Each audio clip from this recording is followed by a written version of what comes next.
And we are live. Hello, hello, hello, hello, everybody. Hi, Nicole. Hi, how are you? I'm good. I'm good. Want to welcome everyone. Give them some time to kind of tune in. One of the things we do when we do these lives on the bottom, you'll see it asks for your branch of service and the years that you served.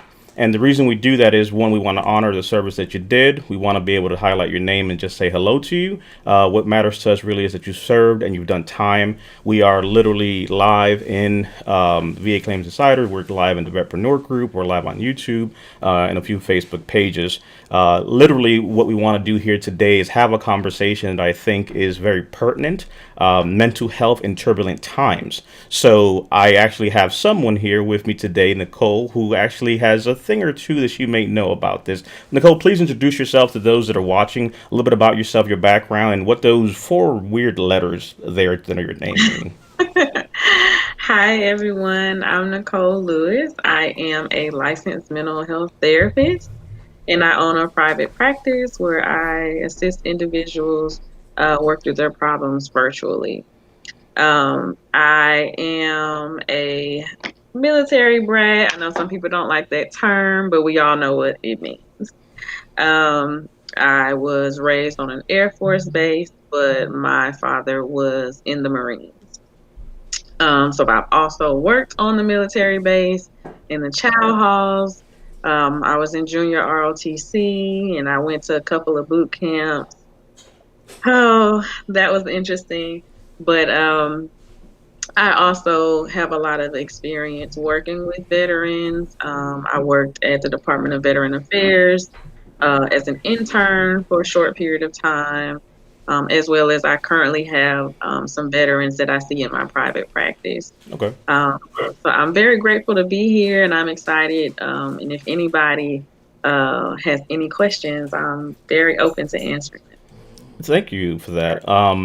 So on top, you'll see we have our the national crisis line. Again, we're having conversations, but we wouldn't be good stewards if we don't provide resources for those that may be watching this. So if you're watching it live or on replay, what we want to encourage you is to allow yourself the opportunity to have or to listen to this conversation. But if you're not in a good place to listen to it, come back to it later.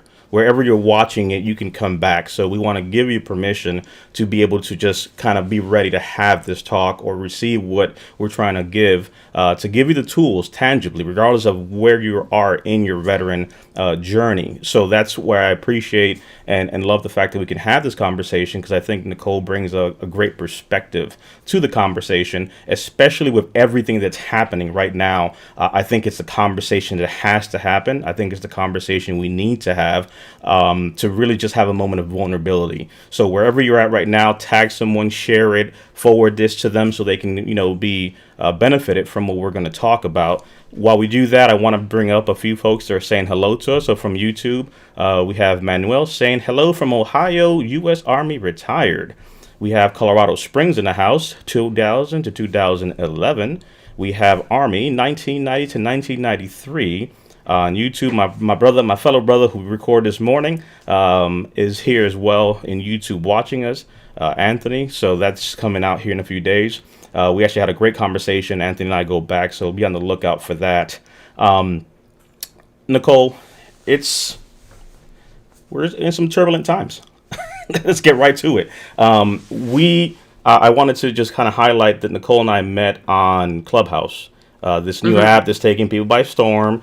And it's almost like I'm a parrot saying the same thing over and over, but I want to just, talk about the fact that literally this connection was made because of the fact that we were able to fellowship and speak on that app, help other veterans who were in not so good a space, and just share. And I think that's really the power of voice and just being able to be genuine and true, which is something I think it's being lost a lot in the world of a lot of technology and graphics and, polished up posts, polished up videos. This is as raw as it gets, right? It's live. We want to have this conversation. So there's a lot going on in the world. Before we start, I want to also respect everyone to say that this doesn't constitute medical advice. It doesn't constitute therapeutic advice or legal advice or anything to that nature. It is literally a veteran having a conversation with a professional in the mental health field, and I'm bringing you all along with me to have and hear this conversation, and hopefully give you something to go back to your mental health provider or seek one and begin the process. So this does not constitute or replace that. We would not be good stewards of your time or Nicole's credentials by not putting that disclaimer out there. With that being said and done, regardless of where you're at or your political views or what you may believe, people are hurting right now. Nicole, is that something that you've seen in your practice? Because sometimes I'll ask and say, it's just me. This is, it's just me. Things are not happening. But you have a finger on the pulse because of your practice being around military and so forth. Are you seeing an uptick in people that are just kind of feeling a certain way in their selves? What would you say to what you have been seeing right now during these times? Absolutely. There's been a lot going on without, the incidents that happened at the White House. We are going through a pandemic. There is a lot of racial tension, and it's been heightened lately. So there has been an uptick in individuals seeking mental health services for good reason. I believe there's a study that came out stating that by the end of last year, up to 50% of people would have a diagnosis with a mental health diagnosis.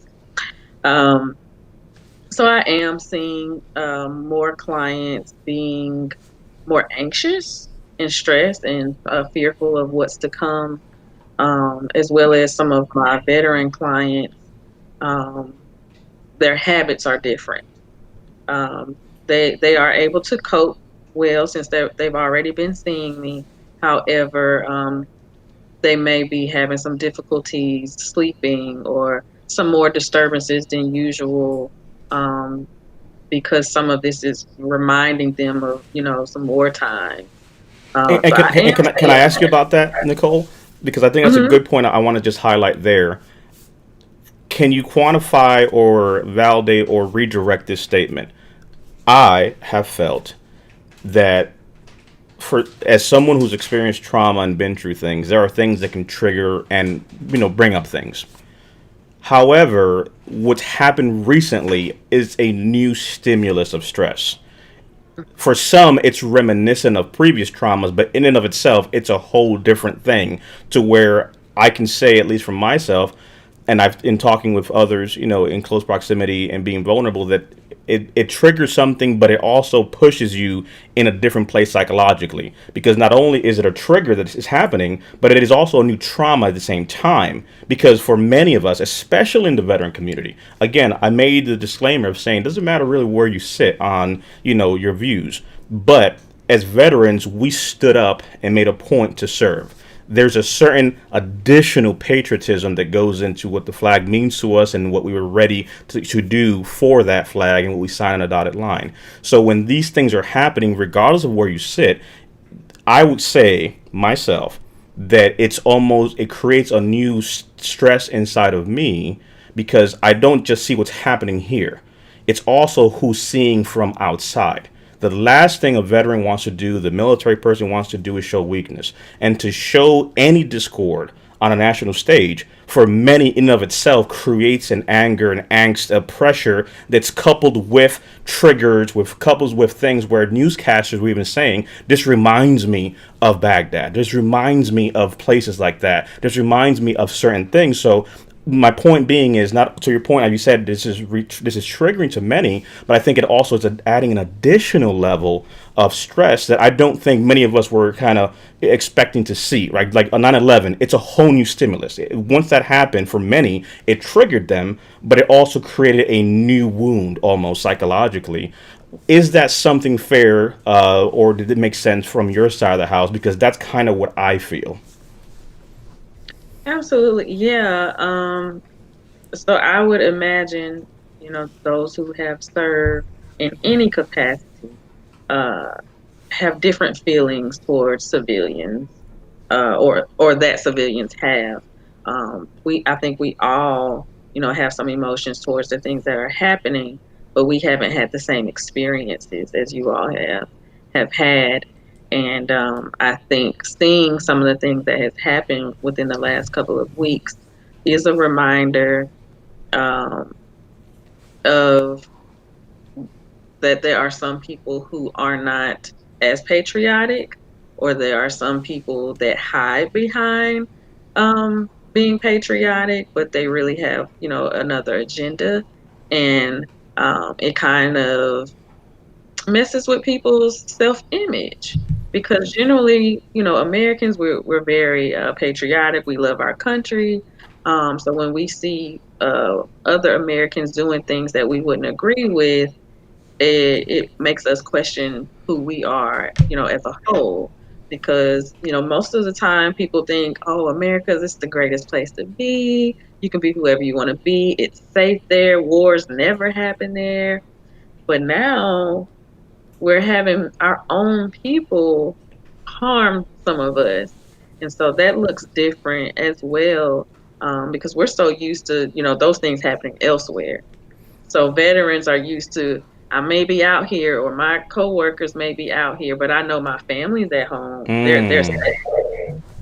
safe. And now that these things are happening on our turf, we don't know how to feel. Like, how do I know something's not going to happen here? All these people came from different places to go to DC. So it wasn't just in the DC area. There could be, some of my neighbors who were there, or who wanted to go, or who have those thoughts. And And that's Nicole, scary. a question to that point, which I think I want to just also kind of highlight, is wrapping your head around the fact that when I board an aircraft and I go Oconus and I go into hostile territories, I know, right? There's 20 of us here, whatever the size of our element is, we know we're going to do the business of combat in whatever shape or form that may be. So psychologically, you are preparing yourself for this. The point you said, I think, is powerful in that we always, though out there, we don't worry about our six, right? I know I am in a forward operating environment. I know I am in a dangerous environment. I am outside the wire. I'm doing whatever my job may be. However, I'm safe understanding that I know my loved ones are good. And I think you hit on something to highlight, which is psychologically we have an armor to fight, to do things, to face things when we go somewhere. But usually when we come home, that's a different conversation. And this applies even just as a regular veteran, a regular person, right? You can go to work, you put on your makeup, you put on your emotional, armor, but then when you come back home, people always say, Nicole, you don't understand. You literally don't see what this person deals with when they're back inside their house. At the job, at the place of work, it's very, everything is great. However, when they're behind closed doors in their home, all those armors come down and you're Right. vulnerable and your reality comes true. So I think to your point, I want to just kind of, extract that and emphasize the fact that I think that's also something that if we don't see it or understand that, it's hard to cope that this is CONUS, right? This is home. This is not supposed to be happening here. This is the stuff of history books. We're past those things, right? We can see, great violence in places away, but to see it at home, that is a whole different ball game. And I think when you said that, I just wanted to just kind of stamp that as a key point for many, because if you don't understand what's psychologically happening for many with PTSD, I would say, like we've said before, and I'll repeat it again here. If someone were, say, you had two employees, and I'm sure you've heard this from some of your patients, Nicole. One person has PTSD that are veteran, the other does not. The one that does not is the one that has all their kids' pictures on the wall. They have all their personal, things out there, and they go on and on about Billy's soccer game. The veteran, on the other hand, has nothing on his cubicle. It is literally just work things, and that is it. And when people look at that and say, well, how can you describe my workstation? My response has always been, because there's nothing that you are emotionally tied to, that you have vulnerability to. Because if Nicole walks over and says, man, that's a dumb painting, you're going to trigger something in me, because at this point, as someone that deals with PTSD, you are now inside the wire of what I care about. So psychologically, there's that barrier of not showing things, not being vulnerable, right? So I make that example to say what's happening here for many, it's happening behind the lines of what we're used to kind of fending off. Is that a fair statement? I know I kind of added a few more points into there, but I think it's just good for folks to be able to kind of understand the impact and power of what you said, because then they can truly begin to introspectively take that back to their therapist, take that to their providers, and begin to speak about yes, there's a vulnerability at home, and that's what's happening. I just did not understand how to say that. Would that be an accurate statement? Oh yes.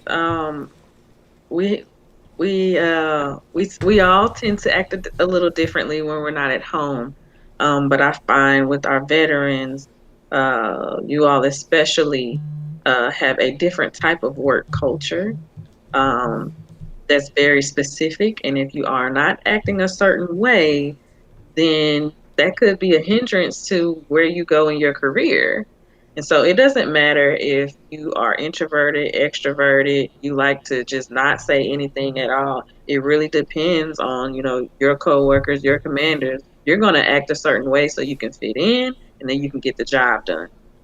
But when you get home, if you're introverted, you don't want to talk to anybody, you just want to chill. But as soon as, someone calls from work, you're talking differently. There's a whole nother language, and your family is like, Who, why are you Mm-hmm. talking like that? So you have to put on a facade sometimes. And so now that these things are happening, we're feeling more safe, or we were feeling more safe at home, that these things have happened. Now our family is starting to see that same person that was at work. Mm. So there is no longer a facade. This is who I am now. I'm on edge. I'm hyper aroused, and I have to ensure that I keep my family safe because I don't know what's going to happen next. Mm. And that's, you see, I brought up one comment here that kind of touches on that. A great way to put it: we're used to it happening, in other countries. Now that it's happening here, it's a whole new prep, for combat or just facing realities. Another comment that was posted as well was, "We don't want others to have access to what is personal. I don't want anything that could be threatening near those near me." So I think that is a powerful statement. But I think to your point, and I want to start moving eventually as well into some tactical things, understanding that for many now they're truly revealing who they are to their loved ones who've never seen this side. Yeah. What are some of the things that you would, I guess, give it an advice to as far as understanding how to begin to realize that? Because not only are you dealing with the external stimulus, but now you're seeing a side of me that I did not want you to see. So now there's an additional stress on top of that person. What are some immediate things that you would say for someone who may be overwhelmed by all of those emotions that are happening? I would first say to give yourself some grace because we've never been through this before. So no one can tell you how to deal with it. So however you respond is okay. And then we can work on it if you feel like it's not okay. Mm. So um, generally, anything that happens can go back to grief. So let's talk about grief for a second. So we're used to, United States being this safe place. We can go anywhere we want. We can have fun. We can go to Walmart anytime we want to. And now because of the pandemic, Walmart closes at like 8 o'clock. That is weird. They only have one entrance that's open in most places. That's weird. We're so used to Walmart being open. And that's one small thing that has changed. So we have all these other changes that are going on. So we are grieving the life that we used to live. We're grieving, I can just get on a plane at any time and go on vacation. Or I can visit with my family anytime. And so grief isn't only about losing, someone you love. Grief can be, I lost a job. There's no longer this situation that I'm used to. I lost a friendship. I no longer have this housing. I was so attached to this place. Now I have to move somewhere else. And we can grieve all kinds of things. So, because of the pandemic and whatever is going on now, we're grieving a lot collectively and individually Hmm. because every person has been affected by the pandemic in some type of way, whether you've lost a job or your coworker that you were really cool with is no longer there. That hurts. Losing a friend, like I can't see my friend anymore. So, and that was the person that I talked to all the time. So, we're grieving so many things, and grief, there's no time limit for it. Um, Professionals used to say, after a certain amount of time, you should be over this. No, Hmm. no. Can you say that again? Because I think that's a powerful statement for the Gulf War era veteran, the Vietnam era veteran, and I want to be able to quantify here that. And before you answer that point there, I want you to answer that, and if second to that, if you can answer a point to the fact that would you agree that inside the body trauma is trauma is trauma is trauma. And I think we need to get to the point to understand, to double down on what you said. For some, that trauma came at the hands of combat in foreign soil. For others, it came at the loss of grief of a person. Psychologically, your body is in fight or flight in some shape, fashion, or form, and the stimulus of trauma is a stimulus of trauma. There's this whole thing of, well, Nicole, you have to understand what I did compared. Trauma is trauma is trauma. Your symptoms are your symptoms, and your body is just trying to survive. It doesn't recognize, oh, wait a second, this is greater trauma than this trauma. That's something I think we need to completely just move away from and understand that if someone is hurting or is dealing with something, their path to their healing may take different forms or whatever, but it doesn't outweigh, or it's not a comparison of who's more messed up than the other, because I think that's just ego talking to a degree. Yeah. But does that kind of make sense? Yes. We all grieve differently. There's several stages of grief, but it can look different for whoever or whomever. Mm. Um, I think that it's important to note that the body keeps the score. That's a good book to Mm. read if no one ever has come across that. I can't remember the author's name. Um, but the premise of the book is if you have experienced some type of traumatic experience, your body remembers it. Even if you don't consciously remember it, your body remembers it. So, for example, maybe you were 2 years old and you witnessed dad hit mom. So, as an adult, you may not remember that consciously, but you may go home to your parents' old home and you go in their room and you smell mom's perfume and that triggers you. And you're like, what's wrong? Why am I feeling this way? It's because when you were 2 years old, you were there when dad hit mom and she had that perfume on. So our body remembers things like that. So that's basically how triggers work. When we see something or smell it, whatever sense, our bodies are like, "Ooh, been here before, must protect myself," and then we get back into that mode like we were the first time that we Mm. experienced it. So you're saying, Nicole, and I'm going to play devil's advocate here now. Come on now. That's 20 years of service. Done did some things, jumped out of a few, moving objects in the sky. Trauma Mm. from childhood. Come on, man. I've done. We've done things. You see the hat. Come on. You see little colorful things on there. Trauma that remains past time. Going back to what you said, the body doesn't have a time clock. Where, come on, I'm over that stuff. I never dealt with it. I suppressed it, so it's gone, right? No, Uh oh. you might think it's gone, but it's showing up in some type of way. So, like I said, if dad hit mom, maybe you're in a relationship as an adult, and let's say you're the woman, and maybe you said something to hurt the man's feelings, and you expect to be hit. You've never been hit before, but you expect that because you saw that. And so our body keeps the score. We remember those things. There it is. Yes, that's a wonderful book. Thank you. Yes, by Um, by Dr. Kolk, Kolk. yeah, We actually Yeah. have we pulled the link up as well. So if you're watching on YouTube, you'll see the link to the book. If you're on Facebook, you'll see the link to the book as well. But again, the name of the book is "The Body Keeps the Score: Healing Trauma," which has been referenced by many mental health professionals, and I think it's very powerful just to say that because again, come on, Nicole, I'm 65. You talking about when I was 5 and 10? Like, yeah, I remember those things vividly. And again, and this is, we're obviously trying to, not get too, down here, kind of tongue in cheek. But I can tell you, I literally bought a little app for my keys to find out where they at. Because at times I'll just forget where my keys are at. And many folks Mhm. have some issues with memory.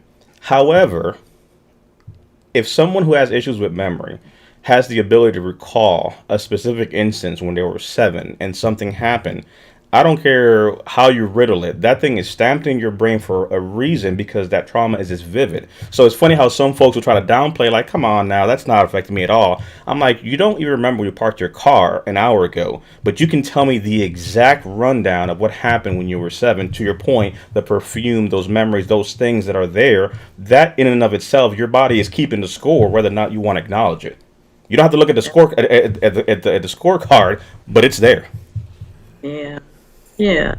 And there are also studies, and I have also witnessed it in a training um, where even in the womb, we can remember things that happened to mom or how we felt when we were in the womb.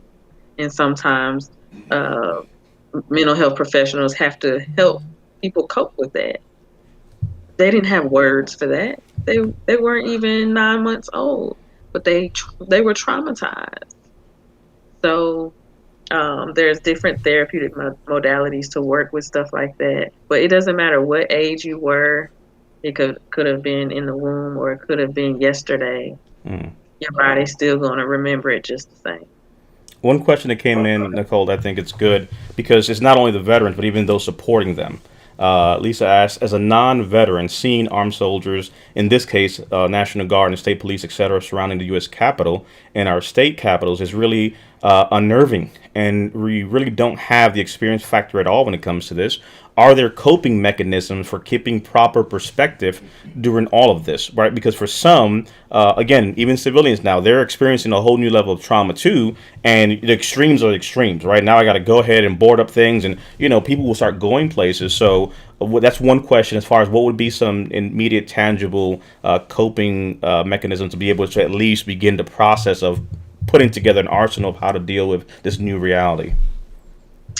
Um, it really depends on what their specific anxiety is about it, of how I can respond. So let's say someone's just not used to seeing a lot of police around, um, and they may have positive interactions with police. And so to get used to that, they may be able to just talk to some, if that is something that they can do to ease their mind. But if it was someone who may have had negative interactions with the police, they probably shouldn't do that. Um, they should probably depend on their support system. Hopefully, they have one. Your support system is the biggest factor to protect your mental health because we need to be able to rely on others to get through things. We also want to be able to tap into the feeling that we're experiencing when we see um, the military personnel or the police or whoever it is that's showing up. Um, so what we can do is um, we can sit in it and say, what is it that I'm feeling? And it may be anxiety or it may be some sadness because I can't get out of my house. All these police are everywhere. I can't go anywhere. Or it can be some disappointment that we have to go through these things. So whatever feeling that is, sit in it, try to identify what that feeling is, and you can find a feeling chart if you just Google it, because sometimes people have hard time identifying feelings. Um, so you can Google it, the feeling chart will pop up, and you can look and see, okay, I think in this moment I'm feeling disappointed. Mm. And so Let's go through a little CBT. You probably heard of cognitive behavioral therapy before. Mm-hmm. So the premise of that is if we can change our thoughts, we can change our behavior. And so if we see all these people or these police or military personnel out and we're not sure what's going on, we can work through the CBT cycle. So that is the situation, which is the first part of the cycle. And the next part of the cycle is our thought. We may have the thought of, oh my God, I'm trapped. I can't go anywhere. And so then our next step is our emotion or our feeling. And that feeling is disappointment. And then the next step is behavior. So our behavior is I'm either going to avoid going outside or I'm going to be yelling at these people outside my door because I can't do anything. And then the next step would be uh, our physical symptoms. So if we're disappointed, we start yelling, we're probably going to have a higher heart rate. We're probably going to be sweaty, or we may lose our appetite or something like that. So if we would have changed our thoughts based on that situation and said, I see all these military personnel and police outside. Wow, I'm so grateful that there are so many people standing out here willing to protect me. We can change our feeling. It could be gratefulness. Mm. It can be contentment. And then our behavior may be, okay, I'll just stay here. I think I have enough food and think I really don't need to go anywhere anyway Mm-hmm. because it's a pandemic. And then our physical symptoms will be normal. It'll stay the same. So if we can just change our thoughts, we can change our behavior and how we react to things. I hope Nicole, I explained that no, no, well. no, no. You did. And what I want to do is I want to pivot that everything you said. I want to pivot it for the veteran listening right now, who says, "That's nice, but I've seen some things. I've done some things." Mhm. But everything you said is what you as a veteran has to understand that your spouse is feeling who's not a veteran, that your daughter is feeling who's not a veteran, that your son is feeling who's not a veteran, that your parents are feeling that are not veterans.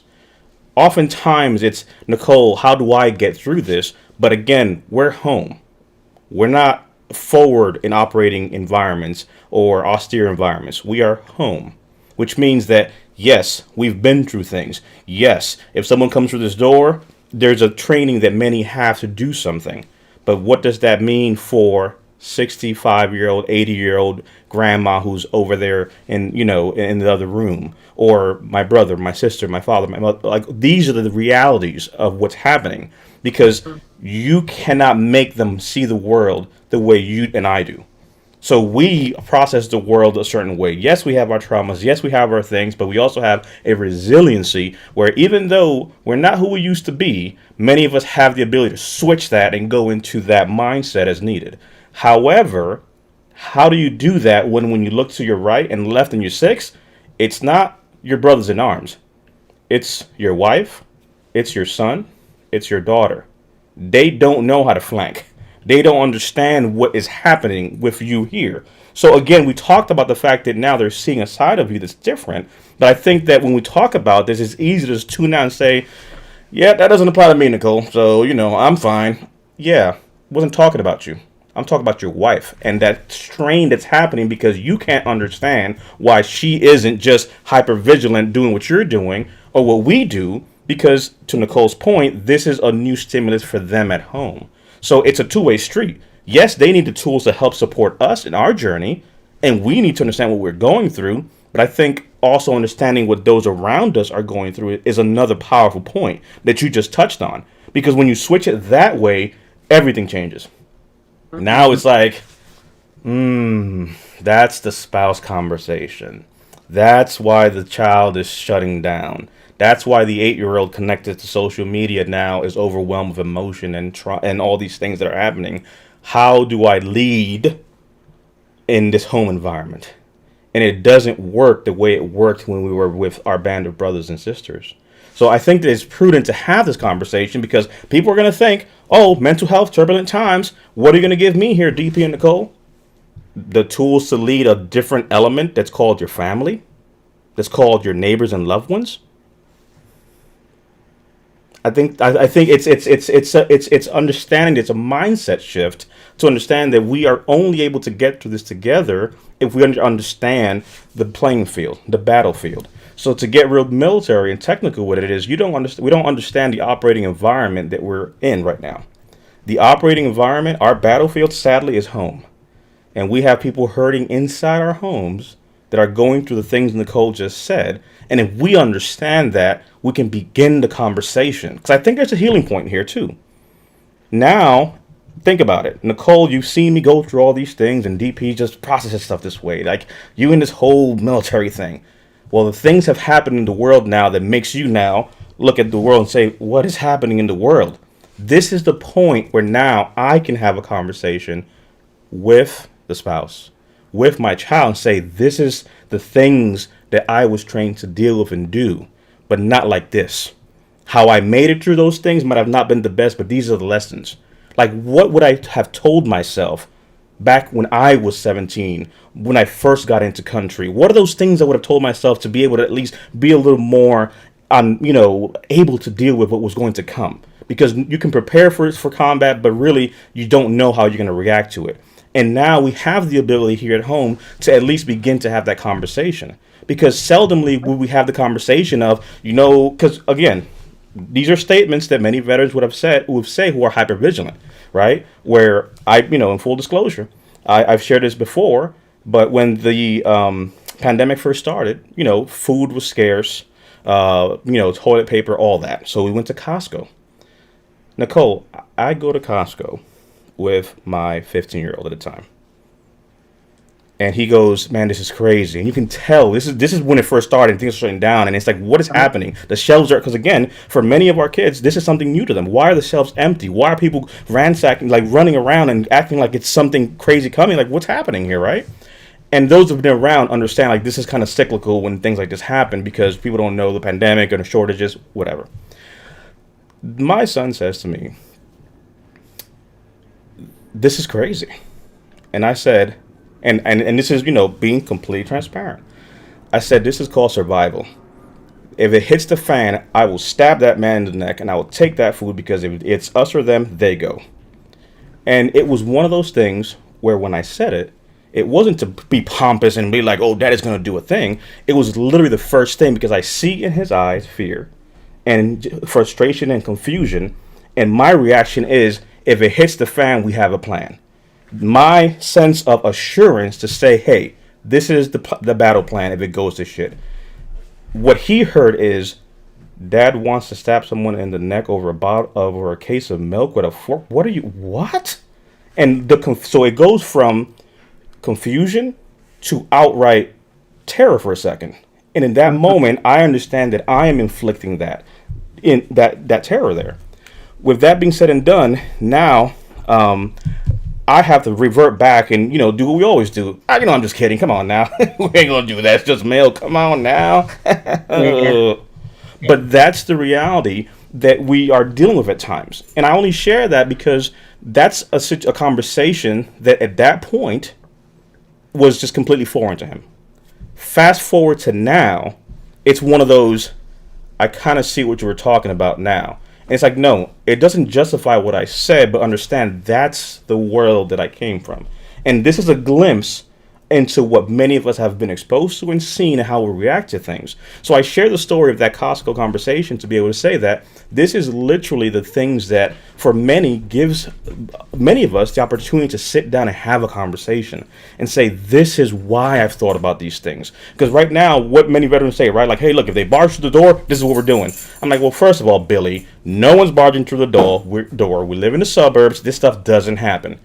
Turn on the news. Guess what everybody's saying? It doesn't matter where you live. This is crazy. My neighbor's out there right now. Who did what?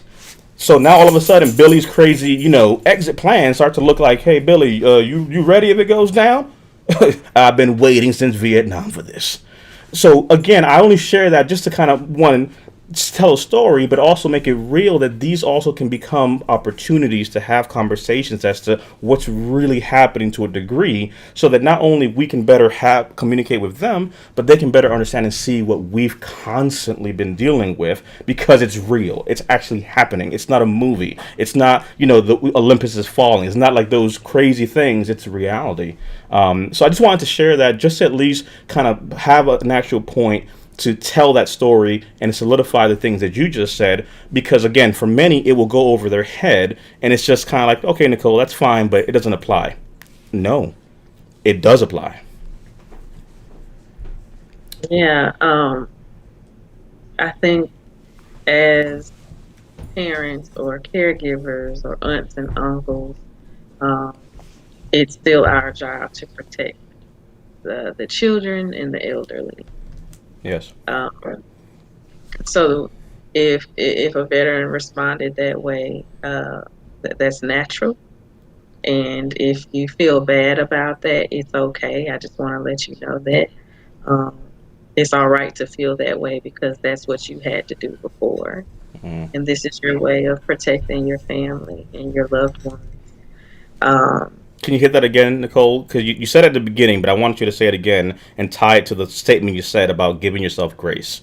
Because you're saying it again, but I just want it again because someone is not connecting the pieces and they have to listen to just owning your truth, being in the moment, feeling, and like you said, to give yourself grace. I just want you to repeat that again because I think there's a power in that. yeah, absolutely. We all have to work on giving ourselves grace because we'll extend it to everybody but ourselves a lot of the time. So bringing it back to our bodies, keeping the score, we're reacting in a certain way because you all may have been in this situation before. You may have been overseas and seen some things or had to do some things. So now that you're seeing these things on our own soil, you want to protect like you've been doing that. That has been your job. That has been your life. And the first thing that we like to do is protect our family. We want to, of course, protect the country, but we have to protect our family first because we are nothing without our loved ones. So give yourself that grace. Forgive yourself for saying something that may have offended or may have confused a child or someone that you're trying to explain something to. Because the example that you gave, that's very important. It may have caught your son off guard, but he needed to know that. You saw what was coming, and here it is. And so now he's like, okay, I get it. That's still scary, but it's good to know that dad is going to protect me. Dad's going to show me, okay, if somebody tries something, this is what I need to do. I'm proud that I have a veteran in my family that can show me how to protect myself and show me what to do in times when things get a little crazy. Nicole, there's something you said there that, and again, this is just kind of how I see the world. It's like I hear your words and pictures kind of develop. So when I stop and point out certain things, I think that what you said also, as I'm hearing you say that, creates another opportunity for someone out there. Physically, we're not the people we used to be. We like to think we were, but we're not. But there's another aspect, and I've talked about this on other lives that we've done. And I think in our culture, our military culture, what we suffer from is this concept of we're either in action or not in action, right? We're at our prime or we're not. And I've kind of, my thesis is that we need to do a better job of preserving our legacy as veterans. In any culture in history, there were those that guarded the gates and did the business of defending, right, the tribe. But then you eventually move on and become an elder. And not in how we call it today, but an elder in the sense that there's a young man who's at the gate and has the brawn and the muscle and the stamina to do the things that we can no longer do. But what he lacks is the knowledge and experience that the elder provides. And I just wanted to call that out because we don't do a good job. Just because you're not that spry young 20-year-old who stepped foot into Vietnam or the Gulf War or Iraq or Afghanistan, and you have the ailments that you have and the limitations that you have, the reality is there's a wisdom that you carry. And what we've done and failed in our veteran community is to understand that there is a place for each of us, that the mission hasn't stopped, that you have the ability to impart truth, knowledge to the next generation. But in this conversation, as you said that, it's also, I would add that I don't have the ability to guard the gate like I used to. I can use equipment and tools, but physically, I'm not the person I used to be. But that 16-year-old, that 20-year-old, that child, they can. They have the strength. And I think it doesn't take away from who I am as a person. Again, easier said than done, but as an elder, you can pass that knowledge. When you said the fact that I can believe and trust that dad or uncle or grandpa can protect me, really not by brawn, but this, being able to speak truth into that 17-year-old and that 18-year-old and say, no, it might get scary, but this is what you need to do. You got to keep your head on a swivel. You got to make sure you do this. And you impart all the things that you've been through, all that stuff that's been bottled up, the good, the bad, the ugly, everything that's made you who you are. This is not what impresses people now for you. As an elder, as we move from a station of we manned the gate and we did the business we did, our job now is to impart knowledge to others, whether it be in the home or it be in reunions or conversations like this, to say that there's a truth that I have that maybe can help that person who's going through something where they don't have to go that alone. So the point you made, I think for many out there who may be able to say, yes, they can see me as a protector. No, you're an overseer now. You're an elder now. There are men who are able and willing and taking over. You've passed the baton, but that doesn't mean the race is over. It means you move to a different station. And I think it's a powerful message that I like to always kind of hit on again and again, because for many, if they feel that they've lost their way, all they have is a hat and pictures of a life once lived, and they forget that there's still a lot of living left to do, and there's a lot of knowledge left to be imparted to others. So I just wanted to just kind of add to that point that you said, where I use my example, but for me, it's being able to impart that awareness of the world, that reality that you're not seeing, where yes, you're strong, and yes, you're fast, and yes, you're looking there, but you got to always look this way too, because sometimes they'll flank you. Sometimes you might not be fast enough to see all other areas that you're blind to. Experience has taught you as a boxer to keep your hand up, because guess what? You got hit a few times. So now that hand comes up. So don't make the mistake that I made and put that hand up because it's coming. And I think that's really the power also, again, to what we can do in these moments to impart and have conversations. So I just wanted to add that because I think it adds a layer of, again, that veteran out there sitting saying, sounds great, but I can't even do that physically. Didn't ask you to. As we start to shift here towards the last 10 minutes, again, to be respectful of everyone's time, I'm going to bring up some questions, Nicole, and just kind of get your thoughts on things. I want to make a quick jump over to your website to show folks how they can find where you're at. This is your website here, legacywellnessservices.com, where you can find Nicole and the services she provides, information on you. You also have a Facebook page. Are these some good points to get in contact with you? Anything you'd like me to highlight for folks who are looking along right now? Yeah, definitely check out my website. There's some goodies on there. Sign up for a newsletter. I send one out once a month, and I tend to give out some nice things that you can use to work on your mental health. Also, in that newsletter, there is a column about Ask Legacy. So if you have any questions about mental health, you can send one anonymously, and I will answer it in the next newsletter. And if you don't want to go through all of that, you can text my business line. It's HIPAA compliant, meaning no one will be able to access it, and your information is safe with me. So you can text me at that number there, 228-231-0516, and I'll be able to answer any questions you may have. I also pride myself on helping people find a therapist. So if you are looking for one, please, you can contact me about that. I am licensed in Mississippi, New Jersey, Alabama, and Oregon. All my services are virtual. And there are a few other states that I'm able to see people in because of the pandemic, but I don't list them because I don't actually have a license. I'm also able to see individuals outside of the United States as well. But if you are looking for a therapist and you're not sure which way to go, please send me a message. I'll be honored to help you. I think we all deserve to be helped in that manner, no matter what's going on with you. Whether you think you're doing good or whatever, you still need to check in with someone just like you do. You know, you have your annual physical with your medical doctor. We need to be doing the same about our mental health. So, legacywellnessservices.com. Again, a plethora of information, consultations, and I think the biggest thing you said that I just wanted to repeat again is even if you're not able to necessarily treat someone, you have the ability to add resources to them and guide them where to go. Absolutely.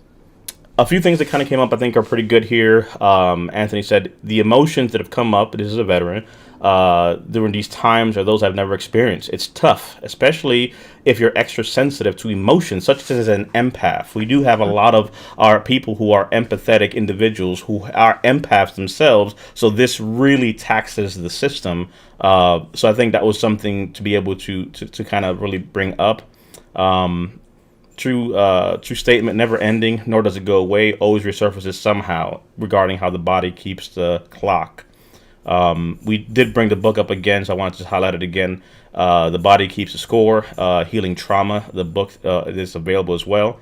Lisa, who's in the comment section, is letting people know she is the one commenting on the page. It's not me. Maybe like, man, you're doing a lot of things. You're talking and you're also typing and whatnot. Another comment that came up here. Let's see. We all think we're over something we've suppressed for so long until something triggers it. What are your thoughts on that, Nicole? They're absolutely right. We suppress things subconsciously, so a lot of times it's not on purpose. That's just our body's way of protecting us. So any type of defense mechanism is our body's way of protecting us, even if it's perceived as negative. And I also want to mention um, that PTSD may have a bad rep sometimes, and I don't see it that way. I see it as my body is so used to being traumatized that my body is protecting me. So I'm hyper Mm, vigilant. I'm looking around the room. I'm making sure I'm sitting with my, yes, that's an awesome chart. I love that one. I'm sitting with my back towards uh, the wall so I can see who's in and out just in case something happens. mm-hmm. That that's wonderful skills to have. So it may seem like, oh my goodness, I'm always worried about what's going on, or I get irritable. That's your body saying I'm in danger. Mm-hmm. So people with PTSD have a superpower. Mm. You can see things, you can sense things that are about to happen before other people do. So I don't want people to leave here tonight thinking that if I have PTSD, something's wrong with me, because it's not. Nothing's wrong with you at all. Your body is just protecting you, which is what it's supposed to do. And I wanted to bring it up here because I think the chart is interesting. Again, I've heard about it, I've never actually seen it, but I do appreciate just how you're able to kind of go from the middle outward. So, for example, to Mhm. your point, I'm literally reading it here. So tell me if I'm doing it right or wrong. So this is a real world, unscripted, not planned exercise. At the moment, I am going through a period where I feel, let's just say, fearful, right? As I move up, now I see scared, anxious, insecure, weak, rejected. As I move up, I see that there's also a feeling of helplessness that may come from being scared. So if I have fearfulness, that can manifest as being scared, which in turn also might have emotions of helplessness or feelings of being frightened. If it's anxiety, overwhelmingness, being overwhelmed, or worrying, and so on and so on. Is that kind of how you read that? How do you kind of navigate this chart here? I just want to make sure that we get it Yes, right. yes, that's exactly how we read it. I love this chart. I use this exact chart with my clients because a lot of us, we may not have the best emotional intelligence, and we might only identify with being happy, sad, or mad. And so I pull up this chart with clients to get a little bit more information so they can have a better understanding of why they were feeling this way, and what they can do about it next time. So this is good just to be able for a self-assessment tool to at least understand, okay, and again, let's flip it, right? I feel happy at the moment. What is happening with me? Well, at the moment, why do I feel happy? You know what? I just found out my son got accepted somewhere. I'm proud of what's happening at the moment. What's happening there, successfulness, confident. You know what I mean? So I think it's just good because, again, it gives people words. Just looking at this, again, flipped over to angry. What's happening at the moment? I'm humiliated. How dare you say this thing in front of this people for me? What's happening inside is I feel disrespected, ridiculed. Again, I have words to now express what's happening because I think that's also another point where you have that bottled up emotion and I don't know what to call it, but what I know is I want to break something right now. What's happening is a pressure cooker, and I think being able to at least even say the words or understand how to say these things just for yourself, I think this is amazing and a great resource. And I just did a quick Google of a feeling chart circle, so you can kind of look it up. But these are great resources. We'll link this also where you see this for those out there who may want to use this for themselves. So this is a great resource. Thank you so much for actually bringing that up. That's actually pretty cool. Yeah, I love it.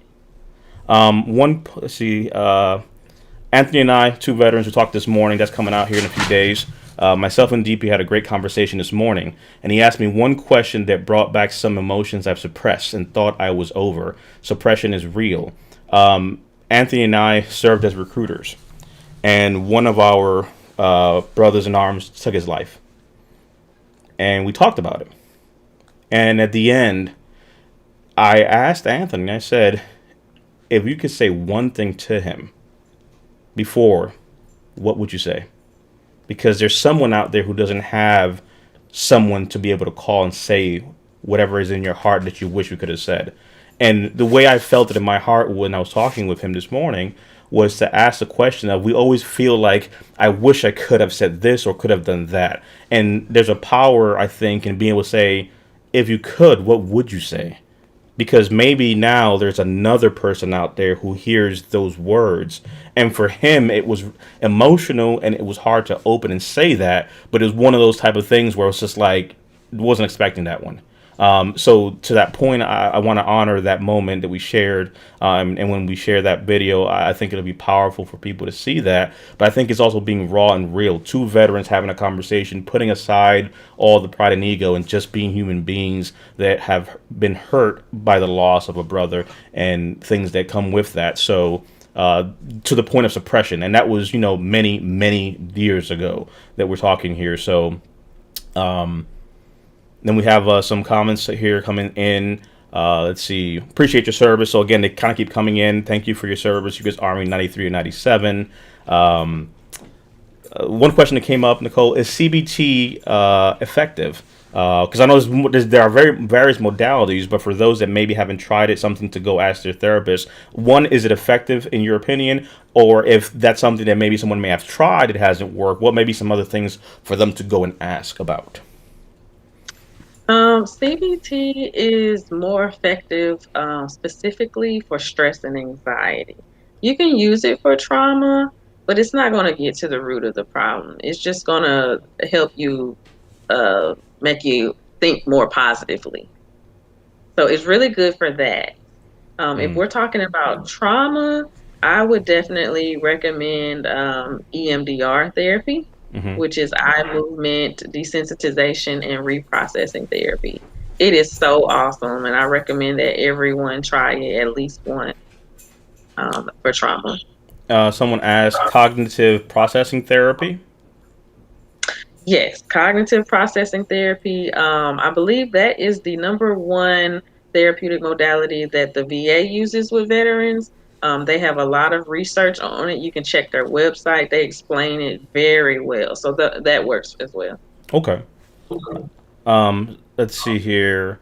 Anthony, a looming sense of uncertainty and dread creates a heaviness and anxiety that can be tough to deal with at times, and that's been in the air lately, he has felt. Let's see here. I'm sorry, yes. I was just gonna say yes. That is.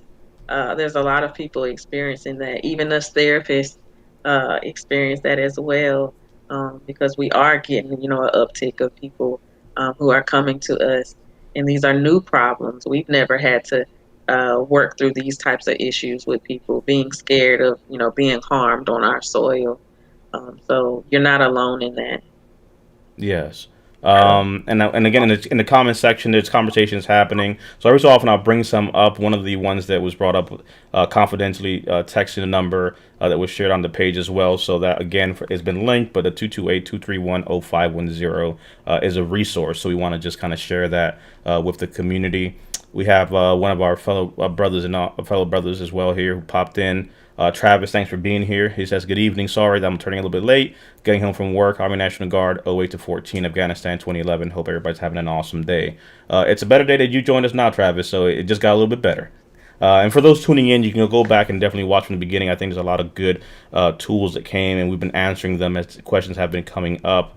Someone said, just bought the book through Audible. So the book we just talked about, they just went ahead and bought that. So, Oh, you know, that's literally right there. Hey, we could wrap it up. Mission accomplished, right?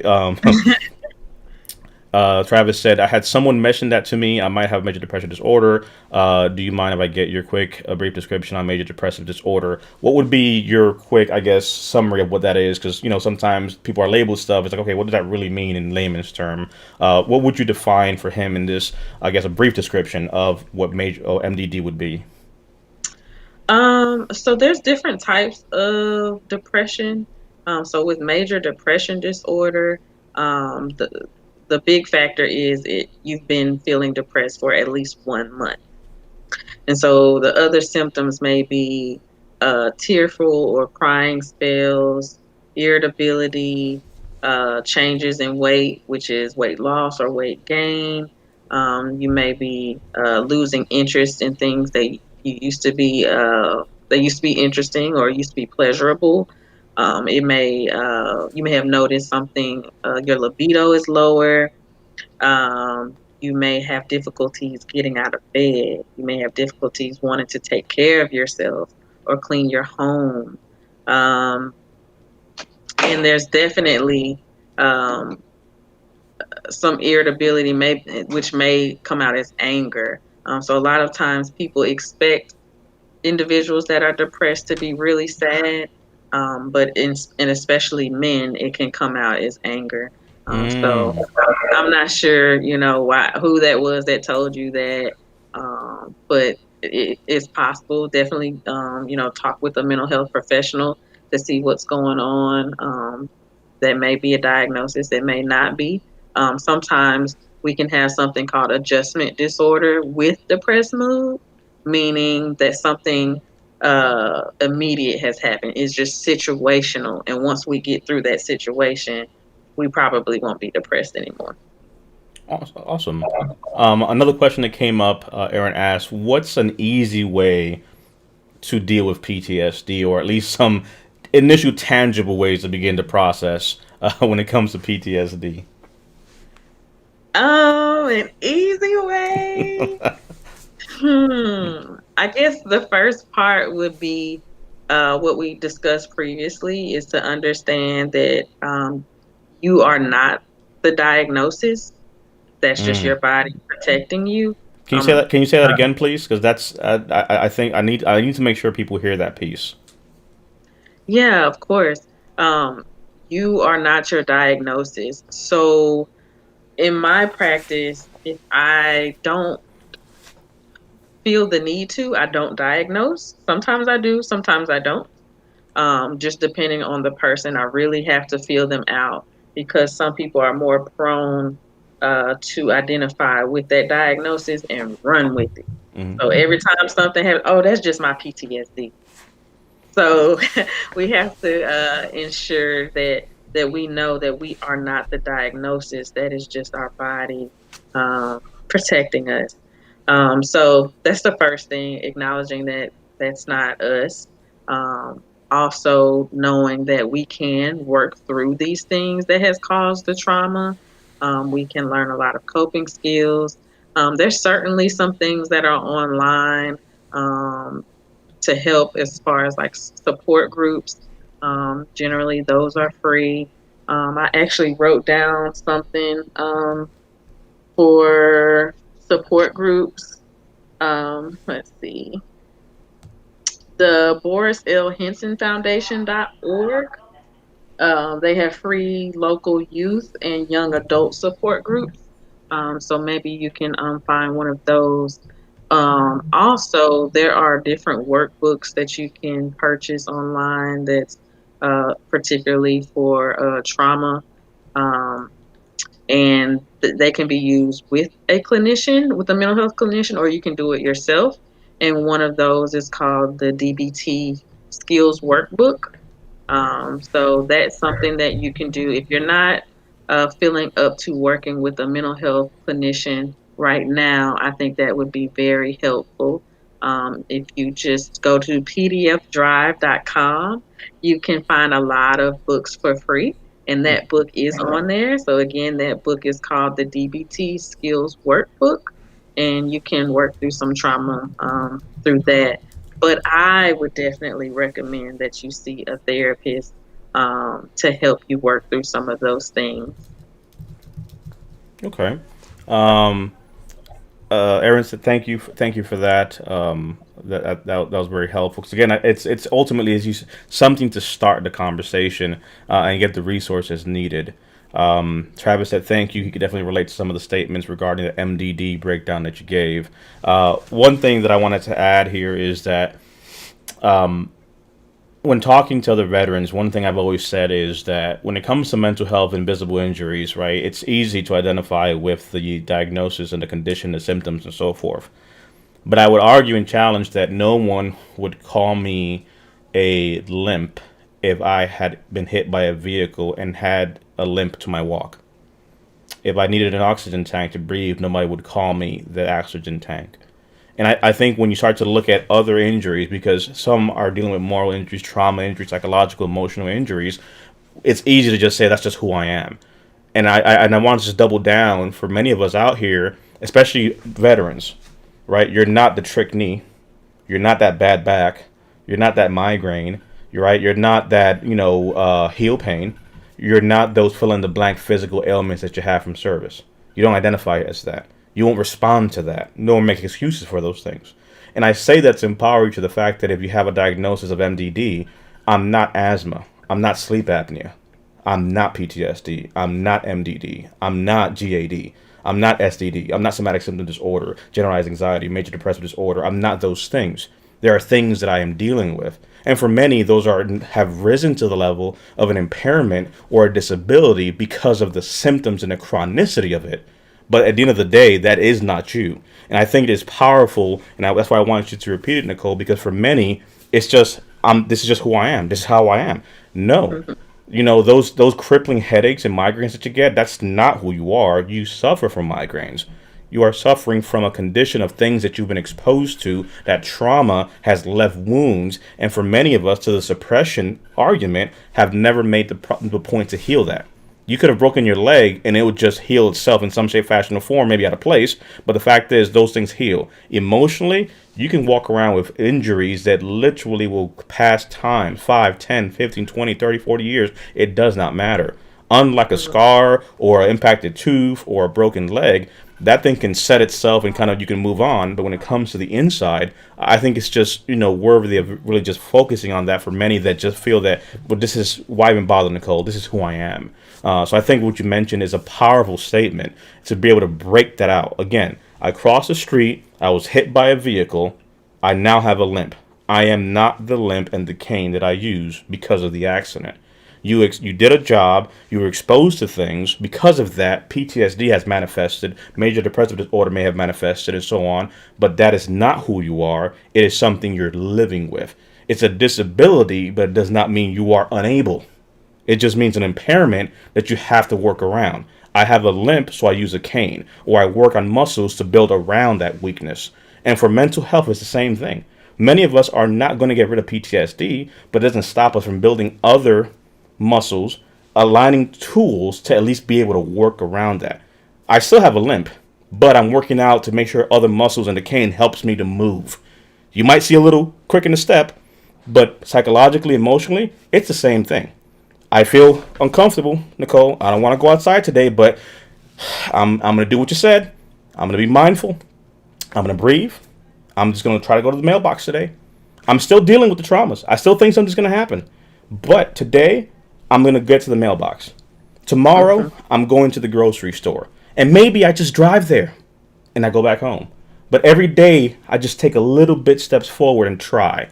And it's okay. It's not, I got to the grocery store and Nicole, I couldn't even walk in. It's a waste of time. You left the house. Let's honor the steps you take. If someone lost the ability to walk and they're Walter Reed, you don't say, you didn't walk the whole thing, you loser. You got off the bed. You put the prosthetic on and you started to take a step. You took a step. You don't tell a baby one step, that's all you did. Get out of here. You learn how to walk again. You learn how to talk again. So why, when it comes to the psychology, our emotions, do we feel that those baby steps are not as important as the first step of an amputee who has now taken their first step with a prosthetic? And I make that correlation because we would never down that person who just took that first step, and we celebrate that. So I want to be able to break the stigma to say we celebrate that you drove to Walmart and then you drove back. Today's not the day to go buy something, but you drove. You got in the car. You did the thing that you were fearful of, and that's no different than any other ailment, injury, or thing you're trying to work through. Yes, you can live with it, but you can also find ways to begin to cope. It doesn't take away from what that is, but that's not you. And that's what I wanted to just share to double down what you're saying, because many, again, will sit out there and say, Nicole, that sounds fine, but for me it's a little bit different. No, just take a step. I'm really glad that you said that. I find that practicing gratefulness works wonders. So I tell my clients, no matter what their diagnosis is, or if they don't have a diagnosis, because everybody doesn't have one that I see. If we start the morning with practicing gratefulness by just saying one thing that we're grateful for, we can say more, but sometimes if we've been doing it for a while, it's kind of hard to think of something new. But if we just practice gratefulness in the morning, it tends to set the tone for the day. And so you said, you took that step, you walked outside. Be grateful that you did that, because everybody else may have not done that in the position that you're in. So when you do those things, know that, we're all proud of you. Yes. And another thing I want to mention that I tell my clients to do is before going to sleep, because generally those of us who have experienced trauma, we may have difficulty sleeping. Do a rundown of your day and forgive yourself for the things that you've done. Even if it's something small, even if it's, I said I was going to wash my car today, but I didn't. That runs in our heads when we're trying to go to sleep. So forgive yourself for not washing your car today. Forgive yourself for not going through that pile of mail that you've been collecting right next to your door. Forgive yourself for anything that you may perceive as negative, and that may help you sleep just a little bit better. And I want to challenge those watching. And again, we're wrapping up here. Usually when we close out, Nicole, I like to ask those that we have, if you had a piece of advice for someone who may be in a hard place, what would be that thing as a closing thought? So that's kind of how we try to end it. But before we get to that point, I just really want to challenge those that are watching now. Take this video, send it to someone who may need this. This is the beginning of many conversations. There's so much to unpack in this, but I think we just have to begin the conversations. But I challenge you to take a step. And what I realize is many veterans don't have accountability. So you know what you're dealing with. Maybe that first step for you is the mailbox. And to be able to truly have a community, when we come back again for another one of these lives, I want to see you here in the comment section. I want you to join us. And even if you don't catch the live, comment, because we're going to come back there and comment right behind you.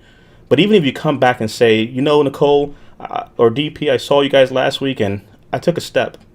I don't care what it is. You took a step. And I think if we begin that accountability, I want to see you tell us that you took that step. I want to honor your privacy, and I don't care what it is. If it was driving to Walmart or just stepping out the door and getting the mail, or making a call to that estranged loved one or family member that you just didn't know how to do, whatever it may be, you took a step. And the only way we break the stigma is to, one, begin to have these conversations and then hold each other accountable. So the challenge is, wherever you may be or whatever you're dealing with, if you're seeing us, if you're hearing us, we want to see you on the next instance. And even if we don't catch you live, comment. Come back to this post tomorrow morning, wherever you're seeing this, and say, I took a step. And let us honor that. Let us celebrate that, because it begins to help others. Because if I tomorrow come here and I said I took a step, guess what? Nicole comes in and says, yes. Let's just sit in that for a second. You took a step. And someone else says, I also took a step. And now the narrative begins to change. And we begin to have conversations in a virtual environment that are filled with vulnerability but anonymity. And that's the balance that's missing. Because that's where the healing power comes, of being able to just have the conversation and say the words, type the words. So whatever it is you may be dealing with, I encourage you to take a step. You know what it is. Challenge yourself just a little bit. It may hurt, the knees may be wobbly, you may not have the strength to do it all the way. Again, like that veteran, like that soldier Walter Reed, grab onto those rails and just try to get up a little bit. And if that's what you got, that's a step. And tomorrow, take it again. And little by little, we begin to encourage ourselves, because there's someone that may be on the fence of becoming a statistic. And maybe that one step is just to sit here with us in this moment and listen to this. And just be able to know that tomorrow, the challenge is come back and be with us. Because we can do this with technology. COVID is making things difficult. But we have the ability to hold each other accountable and say, I want to see you again. That's why we ask you to branch your service. Because I want to pop your name up here, and I want to say thank you for your service, and I want to recognize that you're here with us. It's not a community unless this is happening, right? We've seen enough of this. Just eat my word, take our words, and just you sit there just taking. No, I want to hear from you. What are your questions? Did you take a step today? Did you try? So that's what really this is all about. The Sound Off platform is literally just that same thing. Nicole, you said you went to some training stuff. I'll tell you, in the military, when they say sound off, that means you got to say it with your chest. There's different levels of how things happen. You may have heard Kevin Hart say it, right, in his stand-ups. But the reality is that in the military, right, you may have a fall in command and say, hey, fall into formation, right? Everybody's in formation. You may have a muster, tell me your rank, time of service, are you here, all that stuff. But then eventually at some point you need to get feedback from, the element, right? So when you call them to sound off, I'm saying, hey, I want to hear you. So I'm calling cadence, sound off, I want to hear you. From front to rear, sound off, count off. I want feedback. And that's what this is. It's a mental health space of saying sound off. Tell me that you took a step. Tell us that you are here with us. This sound off platform is not just us talking. It's us having a conversation. That's what's happening. So the next time we come here, bring someone. Not because we want to be seen. It's because someone needs to hear this. And you know for a fact that people are hurting. So that's why we're having these conversations and spending this time together. So I just wanted to just share that and challenge those out there to take that step. Whatever it may be. And say it. Put it down in words, because those actions, those thoughts become actions, and those actions begin then to put together the pebbles and the mountain of change that we want to get to. Like that one saying, right? The journey of 1,000 miles starts with one step, as cliche as it sounds. So just take a step. That's my challenge to those that are out there. I want to run through some quick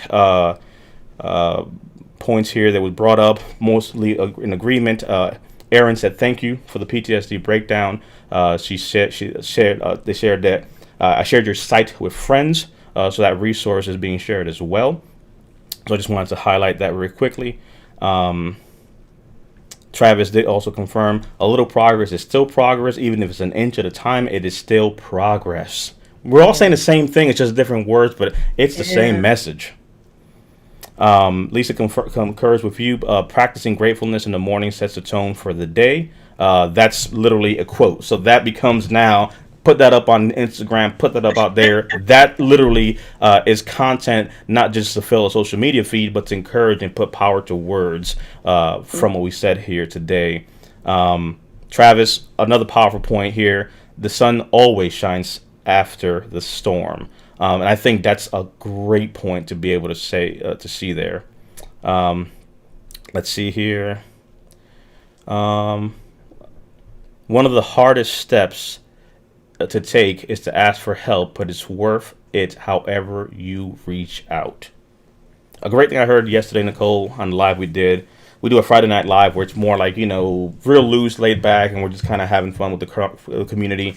But it's tongue in cheek on purpose, just to kind of break up the monotony sometimes. But Amy said something that was really powerful, which is the heaviest thing to pick up is the phone. After that, everything gets easier. And I wanted to say it again because truly, for some, the heaviest thing and hardest thing to do is just to pick this up. But once you have it in your hand, it gets so much easier. Agreement here for you, Nicole. Yes, I love that, Nicole. I forgive myself for indulging in tacos or not singing because singing taco makes me happy. But I need to forgive myself for not doing things like you mentioned. Thank you.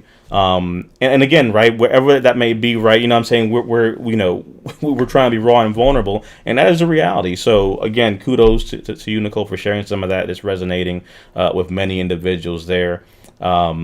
We have here, Lisa, hashtag sound off, again, trying to build up this community that we have. So in closing, Nicole, for those that are out there, I think we've dropped a lot of gems today. I think there's a lot of keep tangible tactical points. And I say that because sometimes things are real big picture, right? Like real, complex things. But literally, we got very granular with just practical things people can do.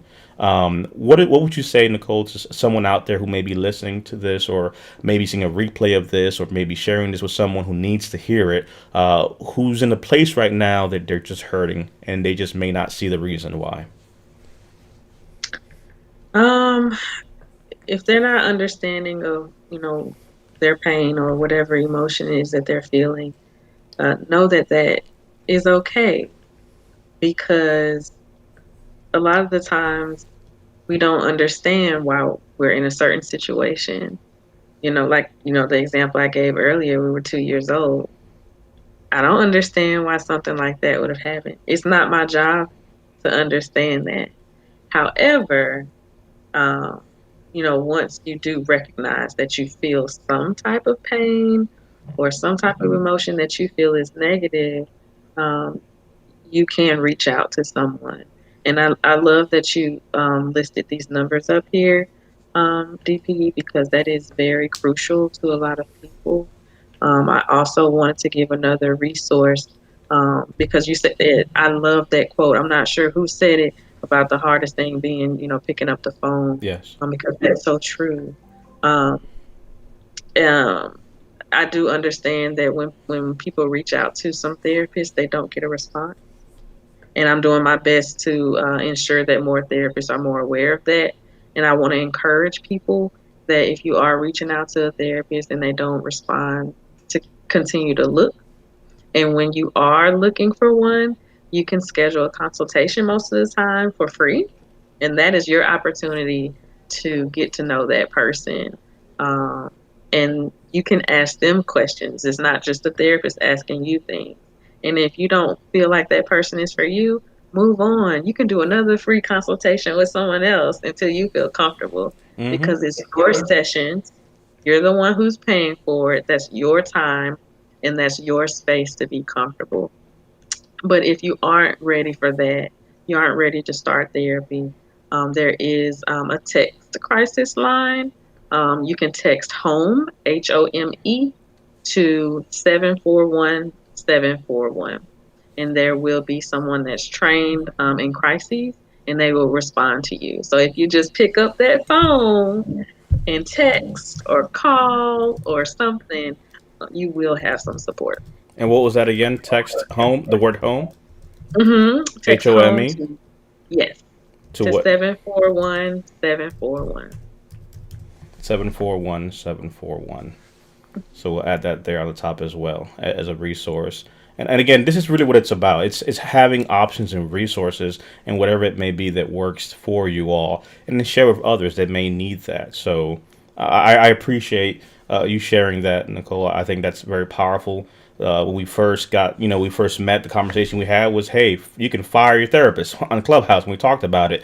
And it's literally saying, hey, you have to own this. This is not, I've been given a regimen, I'm going to do this. Like, you have to own this process. And if you don't have that bond with the person helping you go through this, fire that person. Find somebody else. Don't settle just because Nicole's a doctor. I'm another therapist I'm working with, and they're close. No, no, no. You find the one that will be the one you feel comfortable with to open. It may take time to get there, but you have to have a relationship with that therapist if you're truly going to be impactful. Because if you're walking in there on guard and reserved, and you just don't feel comfortable, and you feel some kind of ways, you're wasting time. You need to be able to be comfortable in that situation, and find what works for you. My closing thoughts remains a challenge. I always say to check on your strong friends. It's the ones that are checking on everyone. It's the ones that look like they got it all together that oftentimes are the ones hurting the most. Every single time we have tragedy, we see the same thing. Nicole, I just talked to him. I just talked to her.